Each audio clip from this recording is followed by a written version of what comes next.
What's up, Matt? I just realized, look at my hair. Well, look at mine. I was just looking at mine too. Holy shit! I hadn't even Like brushed my hair all day long. I look like I look like I got a hairpiece on. I don't know what I got a mohawk or some kind of thing going on. I There we go. Much worser. So this will be the bad hair days edition. It totally is, and yeah. So I wanted to just get together and go over the market. It seems like we got a little bit.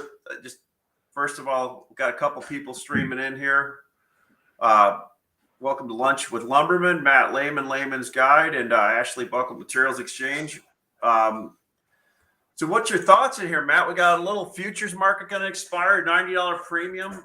And the reason I'm leading with that is at some point in the next month, I was waiting to say it on this show, was that's going to come in. And either cash is going to go up or the board's got to come in. Futures is going to come down, and basis traders don't care. And what I'm seeing this morning is there's some stuff. Let's just kind of run through the market. What I'm thinking, the OSB mills did a good job throttling production in the last month and a half. Some of them are still off the market to certain people. They're still meeting contracts and so forth. And the cheap mills are bouncing up in price. I know one mill up in the Northeast that was at 200, 210 or now 230 and off the market. So you're starting to see play in there. So I had some buddies going to some of the docks last week, visiting them, and they said there was a lot of euros sitting on the docks. With that said, that's a lot of opportunity. And you and I both know, like, when you go look at a place where lumber is stored, it always looks like there's a lot, right? I mean, yeah, that's the whole purpose. It is because it is a lot. It's stored. Yeah, it is. It's a lot. So let's say sitting down in Florida, there's 10,000 trucks sitting on the ground. Well, to somebody that's never seen lumber before, they'd be like, "Oh my gosh, look at all the lumber!" But those 10,000 trucks can get eaten up pretty quickly, right? Yeah, and they do. And if they don't, there's enough truck to sit there through the end of June. But as we know, weather clears up. Speaking of thousands of truckloads, I saw a thing this week that the Canfor and Toco's curtailments and permanent curtailments are going to take 5,000 carloads of supply off the market, and that sounds like a lot.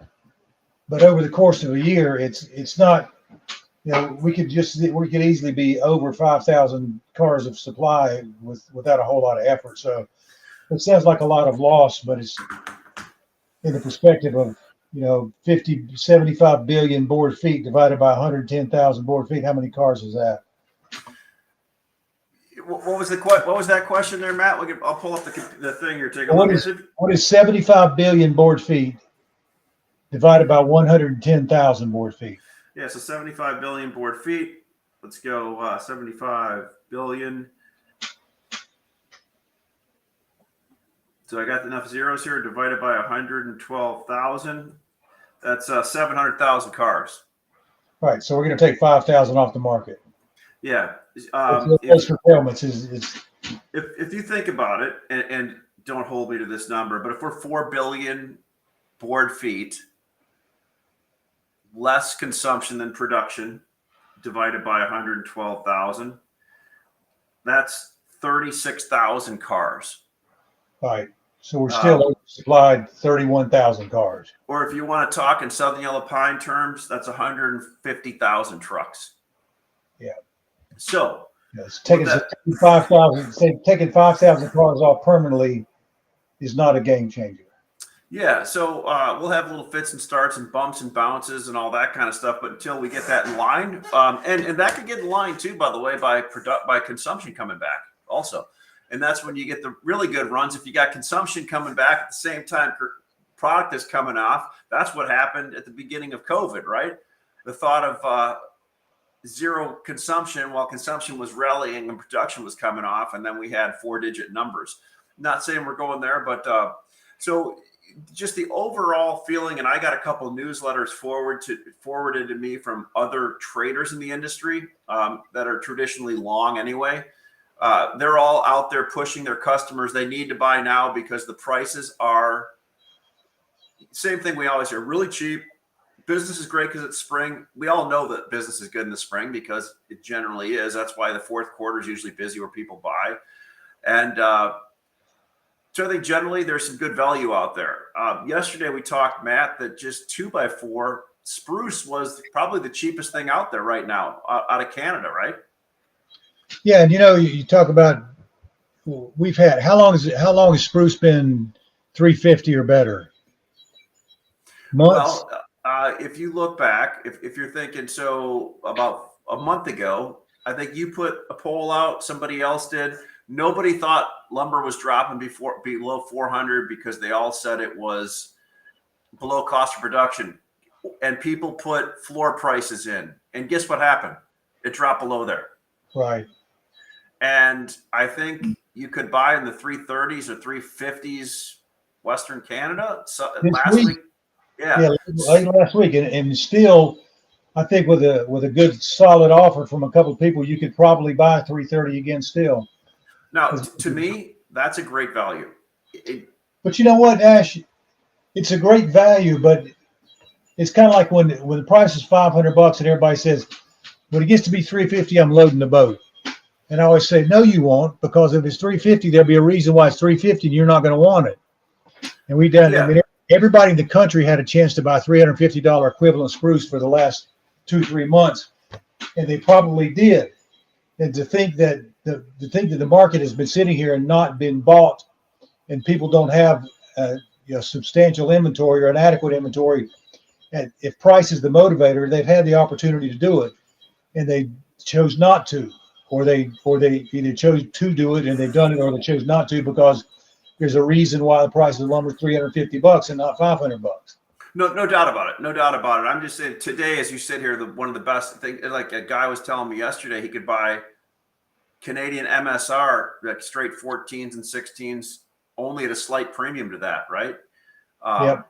So yeah, I mean, there's a reason why that's such a tight number too, right? I mean, or Matt, to your point, everybody loaded the boat at 500 because I didn't think it was going to 350. They don't have enough room now to put it in there. But think about everybody that's got a commercial. I was thinking about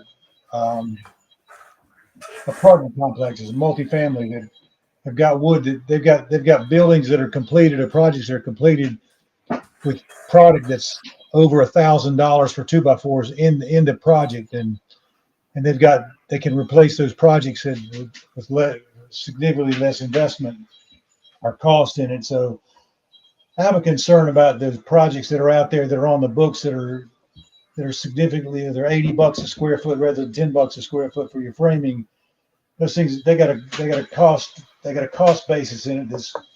You could make those things be in trouble if they had to you got to do some refinancing or the value of the property gets re-upped or whatever you want to call it, or redesignated. And I think there's a possibility we could find ourselves in a credit crunch coming up this summer, despite interest rates looking like they're peaking and trying to be positive about the Fed. But the one thing that keeps coming back to me, that the Fed's objective is to slow the economy. And slowing the economy means making it difficult for having less money to borrow and less money to spend. And to me, no matter how you color it, that is not bullish for housing. And to think that we're at a spot where interest rates are going to come down and that's going to be good for housing, I have a different thought. I think that if we're at a place where the Fed's work is finally working and we're curtailing the ability for people to secure mortgages and banks needing to hang on to cash for fear of another run on the banks or something, I think that the interest rates are not the issue. It's going to be the availability of credit and the willingness for lenders to lend money, because they're going to need to keep some cash in case there's another bank scare. Yeah, well, there's no doubt. The other thing that the Fed does, and I heard this yesterday watching one of the TV shows, and they had a Fed, what do they call it? One of the Fed presidents on, I believe, and he had a good point. They kept asking him, "Hey, so they should cut rates now," and he said, he didn't. He said our job is to make sure inflation falls and has consecutive months of falling. Not that we think it's so.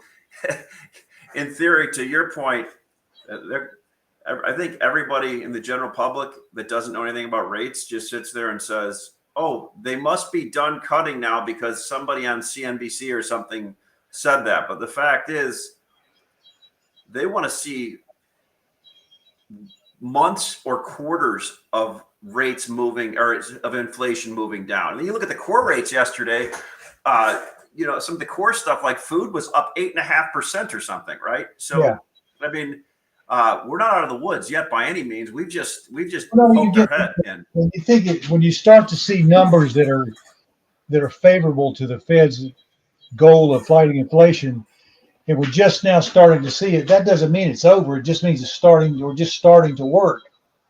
And there's no reason to expect that it's going to turn. They're going to say, okay, we're starting to work, so let's just stop it now.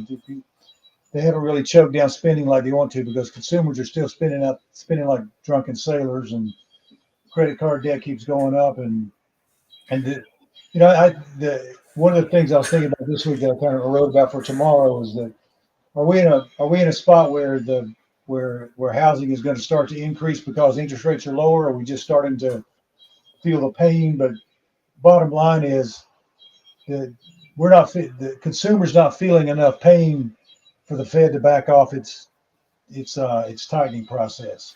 Let's circle back to lumber. Shane McDonald. I don't know Shane. I don't know if I know Shane, but I'm glad he's here. And he put West Fraser's annual U.S. lumber production surpasses its Canadian output for the first time ever. I haven't seen that stat yet, but if that's a stat, that makes a lot of sense. I mean, that was they wanted to come down and buy the U.S. mills, and they do a good job at producing, and they brought a bunch of their knowledge down here, and it makes sense because that's where the lowest cost fiber is, and that's what should be happening at this point. And I think we're seeing that. Well, it's probably going to happen with every Western Canadian or BC mill or Alberta mill that is investing in the U.S. sawmills, because you can still buy them cheaper than you can build them, and they're just. I mean, when you got 25 mills in Canada and 25 mills in the South, and you start anything you shut, it's just a progression of what's of the future, what's going to happen. I saw a thing yesterday that it wasn't so much the cost of fiber, but it was the exhaustion of the fiber base in British Columbia that's becoming a concern. They're just not replenishing it fast enough, so they got to. Could you imagine, Matt? And I guess this is more of a. Could you imagine trying to open a new mill in any province of Canada, and the hoops you got to jump through, and the fiber, and versus opening one in the Southeast United States? I mean, it's kind of a no-brainer. When you got the people that are the best in the industry running from one section of the country running to another, you certainly don't want to do what's counteractive to what they're doing. Yeah, no doubt about that. That's interesting. Sig just put up here, don't forget, as the Fed raises rates, the 10-year yield has come down from 4.25 to 3.3. Well, here's the thing about interest rates in general is we got 6% rates or 5-7% rates or whatever, but who do we got there, Matt? This is Emery, my granddaughter. What's up, Emery? Good. Hi to everybody in the lumber business. See, there's a bunch of people watching you right now. Say, hey. Hi. How are you? Good. She's come to tell me my lunch is here. Oh, right on. Well, it's good meeting you. No. Seeing a few. So back to interest rates, Matt. What's your thought? Great girl, man. She's making your lunch for you. No, she's telling my Chick-fil-A's here. On rates, I think we get overly sensitive about what rates you're doing, because lenders and home builders and whoever's on the giving end of the mortgage is buying rates anyway. Nobody's paying 6 and 8% for mortgage rates. They're still paying 4 and 4.5% because the lenders are buying the rates down. Especially, I think when I just comb through looking at, I've got a new hobby. I look at all the big public builders, and I look through all their sites, and I look at their lending, right, to see see what it is. It seems to be buying a new home is the best deal right now, right? Probably so, yeah. I mean, for lending, right? Because these guys are buying these rates down, and they've got that one thing where the rate is. One of them I saw the other day. The rate's solid for 2 years, and then it floats back to the market. So they give you a really good deal for 2 years. Buy that down, and then it goes to a certain rate year 3. Yeah, I think that's extremely dangerous, because to think that the market's going to go back to 3% interest rates just because it's been there and stayed there for a decade, that's still kind of that's a rarity. Well, so not to keep talking on rates, but don't you think when you talk to people in the general public, in the back of their heads, don't they all think that once the Fed is done with this, rates will be back down to a 3% mortgage? That's the feeling I'm getting from people out there, that everybody thinks that rates are going to back to 3%. Yeah, and quickly. And quickly. That's what I hear from people. And I'm kind of a contrarian. And you don't have a good reason for it other than it's just been there. Yeah, and they feel that's like saying lumber's going to go back to $1,700 because it's recently been there. So my question to them when they say that is, why can't rates go to 10%? Yeah, they've been at the team. I'm just saying is, I mean, why couldn't rates go to 10%? Because, I mean, that's where you have to put people's heads sometimes. I don't know if it will or not. But so back to lumber, your group that you work with, Matt, and what are you hearing from people? I just sent out a request this morning for scouting report updates, and what I got was optimistically confused. Yeah, that's a good point. That just came to mind. I was asking, like, what do what are you seeing? Is what's happening now for real, or is there more going on than just seasonality? Is there something else happening? And everybody seems to think that it's a combination of seasonality. Weather's better, so certainly you're going to sell more lumber. You're going to have more traffic for new homes, just traffic, and more people listing existing homes just because of the time of year that it is, getting ready for summer. If they're gonna move, they're gonna get that done. But I believe, and this is one of those I believe things without any kind of data to back it up, that the market, what's happening in the housing market is people that are not affected by interest rates or down payment or cash. They had the money. They've got 6% interest rate. Doesn't make a difference whether if they want to move up, they're going to move up.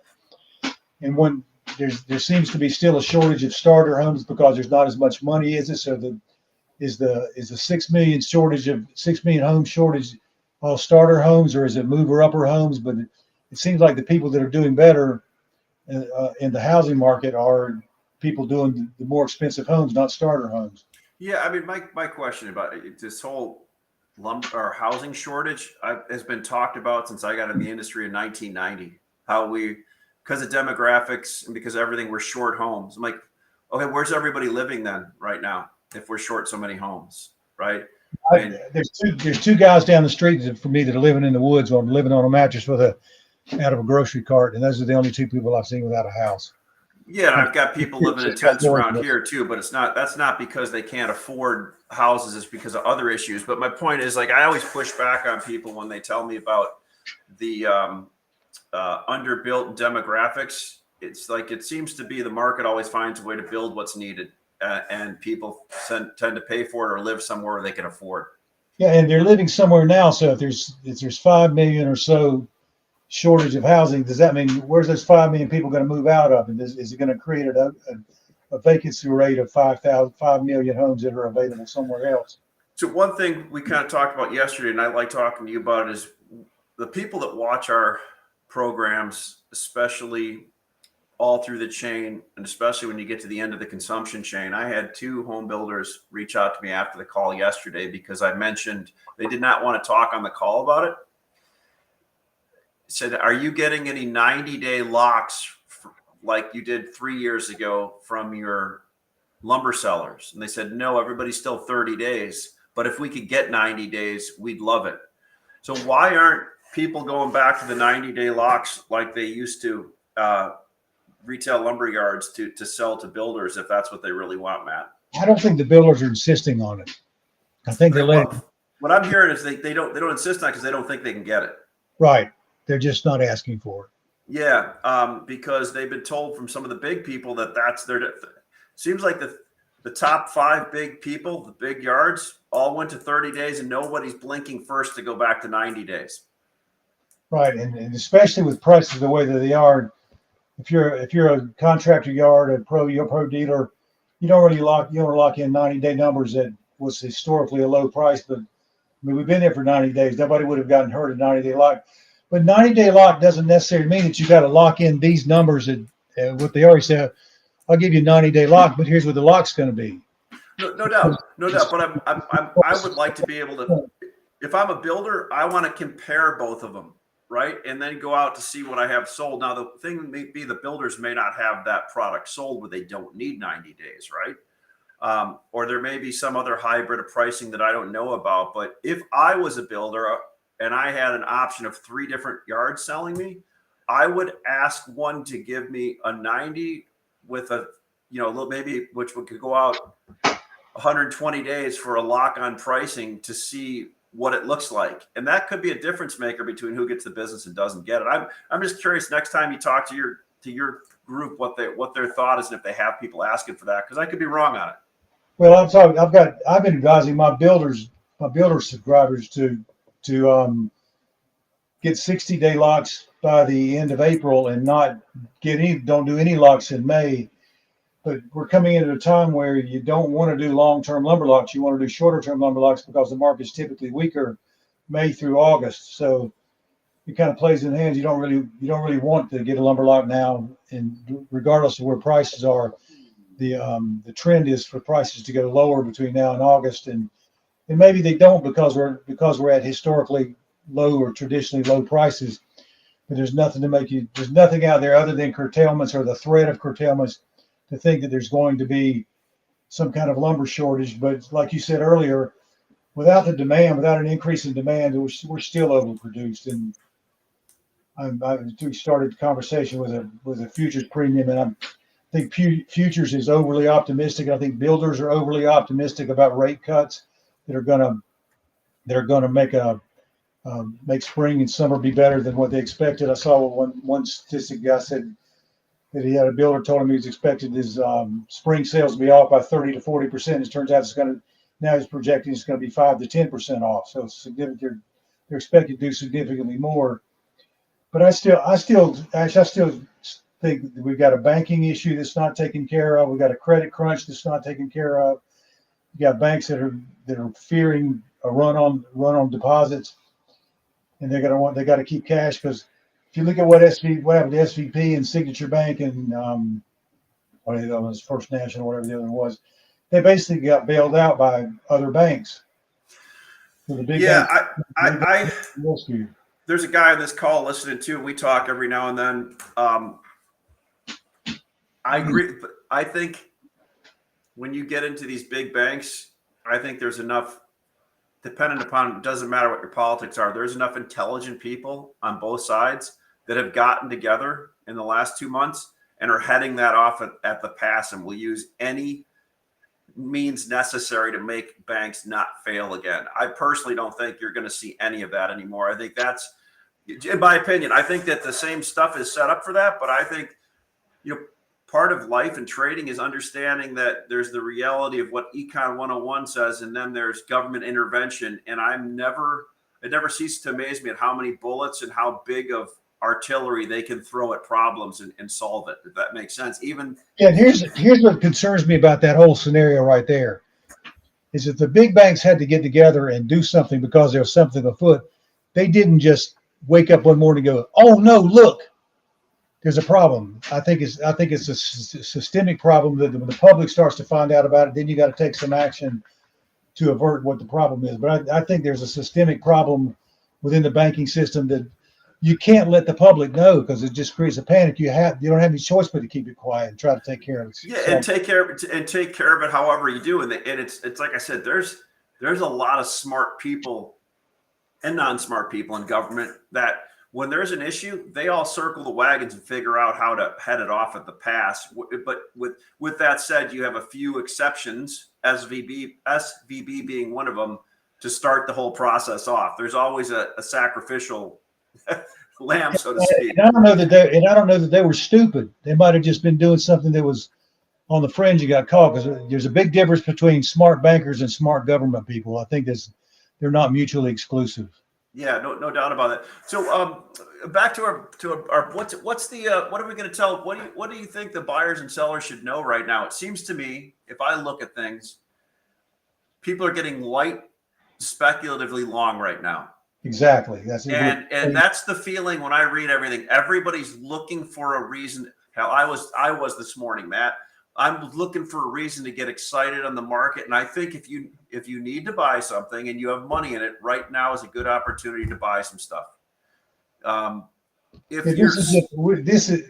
think we're at the tail end of our spring buy, which normally starts in November, gets a big surge through the November, December, January, and then we just kind of flounder around trying to do the fill in. But I think this spring buy has been spread out from November through April, and I think we're just finishing that spring buy, and I believe we're going to end up, the market's approaching an overbought condition that just has been sneaking up on us because we've just had so much time to do it.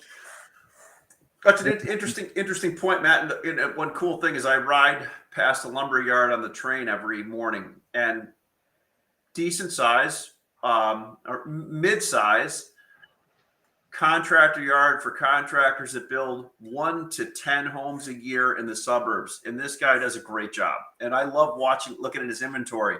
And in the last 2 weeks I've gone by, and he's built his inventory up about as high as I normally see it relative if you take out the last few years. And it always is an indicator that when weather gets good, people build inventory because that's what they normally do. And this guy's got about as much inventory as I normally see. And that's always one of my indicators. I use these strange indicators, but that yard is one of them.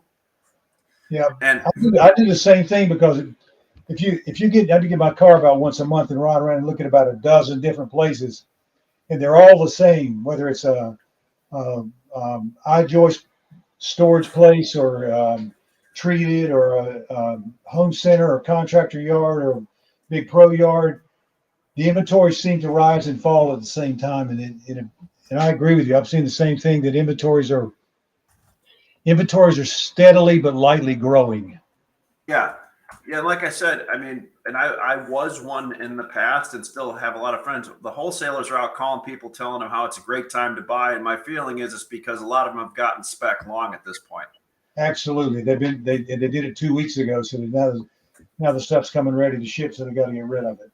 Yeah, like I was telling one of the guys here today, he goes, well, this mill's off the market on OSB. I'm like, yeah, they're off the market on OSB. And I've gotten 5 people have offered me their product already this morning, right? Because they speculatively bought it. So, yeah. And it's a relatively new guy here. So I was explaining to him how this market works, right? Wholesalers go out, buy a bunch of stuff. People go off the market. Now they got to go out and market up to X to move it.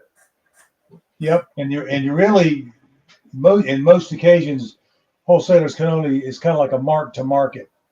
You buy it and you hope that it goes up. You wait for print to give you the money that you can make on it. So your print plus freight delivered someplace, but you're just really only going to make it when you catch the momentum right, and you can create enough energy in the market to make it go up and get a print that gives you your profit. But kind of as a general rule, when the market's flat and you got $210 OSB everywhere, that's all you're going to be able to get for it. But then you get a lot of people that, I heard one guy yesterday said that he was quoted out of Canada 70 over random for 7/16 OSB. Yeah, I mean, and there's still, and OSB is a lot tougher of one because there's only about 5 big producers, and if you're not in with one of them, you got to kind of find it. I'm trying to think of the question I was just going to ask you here. I was really on the top of my mind. You got distracted by my hair. You got distracted by my hairdo, didn't you? I got to take my fish oil so I can think of this. Prevagen. Yeah, there you go. What do you have coming up at Layman's Guide this week, Matt? Anything?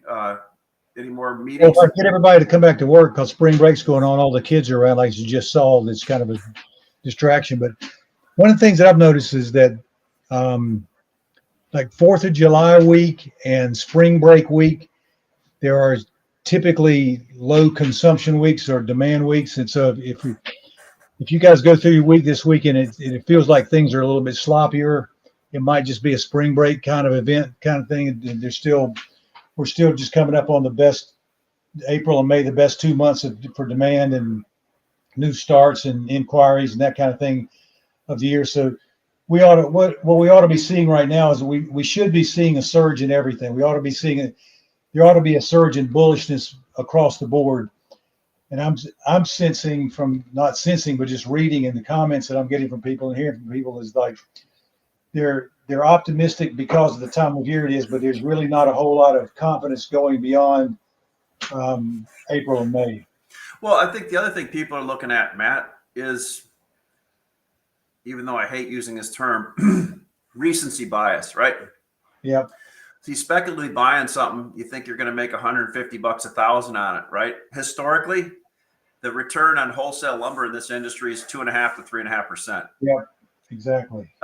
So you buy something at $450, a 2x4 16, and you think you're going to sell it at $650.